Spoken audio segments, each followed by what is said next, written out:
tengah hari kita rehat. Sambil rehat, ni dia ubi kobondan dah direbus. Kita makan je lah. Tetang dengan gula merah. Hingga menjilat jari. Makan lah. Biar dulu. Ayam.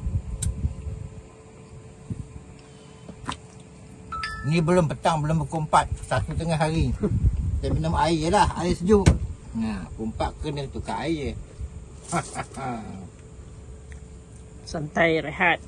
Kalau tak tanam, tak ngasa lah. So ni dia, berbudi pada tanah. Kan? Budi pada tanah adalah hasil. Ini bukan budi bahasa, budi perbuatan. Budi bahasa lain. Tapi orang tua dulu kan cakap, orang tua dulu ada cakap juga, jangan dimaki, jangan sumpah seranah pokok ni. Kita cakap lah elok-elok dengan dia. Kita pasal dia tak dengar, mungkin dia dengar kan. Doa. Itu kata orang dulu-dulu. Kita bercakap dengan pokok, mudah-mudahan dia keluarkan hasil yang terbaik dari kita. Ubi kayu kobondan sudah direbus.